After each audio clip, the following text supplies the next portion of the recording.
ఇక party ఫిరాయించి TDP గూటికి చేరిన నలుగురు ఎమ్మెల్యేలకు ఏపీ కేబినెట్లో సీఎం చంద్రబాబు చోటు కల్పించారు. తెలంగాణలో టీఆర్ఎస్ ప్రభుత్వం తలసాని శ్రీనివాస్ యాదవ్కు చోటు కల్పించడంపై నానా హంగామా చేసిన తెలుగుదేశం ఏపీలో మాత్రం దానికి భిన్నంగా వ్యవహరించడం విమర్శలకు తావిస్తోంది. తలసాని చేత ప్రమాణ స్వీకారం ఎలా చేయిస్తారంటూ గవర్నర్ పాత్రను తప్పుపట్టిన టీడీపీ ఇప్పుడు అదే గవర్నర్ చేత వైసీపీ నుంచి వచ్చిన ఎమ్మెల్యేల మంత్రుల పదవులు ఇవ్వటం విమర్శలకు దారితీస్తోంది.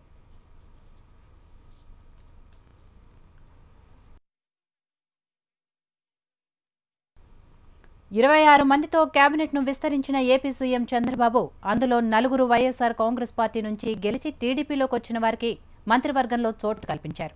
సుజయ్ కృష్ణ రంగారావు, అమర్నాథ్ రెడ్డి, ఆదినారాయణ రెడ్డి, భూమా అఖిలప్రియ పార్టీ ఫిరాయించి మంత్రులుగా ప్రమాణ స్వీకారం చేశారు. అయితే వీరిని కేబినెట్లోకి తీసుకోవడం పట్ల పార్టీ సీనియర్ల నుంచి అసంతృప్తి వ్యక్తమవుతోంది. పార్టీని నమ్ముకున్న వారికి కాకుండా వలస వచ్చిన వారికి చోటు కల్పించడం సరైన చర్య కాదని వారి వాదన. టీడీపీ నుంచి గెలిచిన తలసాని శ్రీనివాస్ యాదవ్తో రాజీనామా చేయించకుండా మంత్రి పదవి కట్టబెడతారని, సంతలో పశువులను కొన్నట్లు కొంటున్నారని టీడీపీ విమర్శించింది. తలసానిని ఎలా మంత్రిగా నియమించారంటూ టీడీపీ నేతలు కోర్టు కూడా వెళ్లారు. గవర్నర్ నరసింహన్ రాజ్యాంగ నిబంధనలకు విరుద్ధంగా తలసానితో ప్రమాణ స్వీకారం చేయించారని, ఇది సరైన చర్య కాదని చంద్రబాబు అప్పుడు తప్పుబట్టారు. అయితే ఇప్పుడు ఏపీ సీఎం చంద్రబాబు తన కేబినెట్లో పార్టీ ఫిరాయించిన ఎమ్మెల్యేలను చేర్చుకోవటం హాట్ టాపిక్గా మారింది.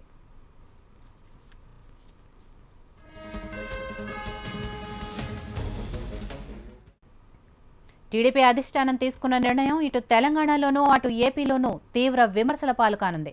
ఇది తెలుగుదేశం పార్టీ కొంత ఇబ్బందికర పరిస్థితి అని చెప్పొచ్చు. తలసాని వ్యవహారంలో వ్యక్తిగతంగా గవర్నర్ను టార్గెట్ చేసిన టీడీపీ ఇప్పుడు ఏం సమాధానం చెప్పుకుంటుందో చూడాలి మరి.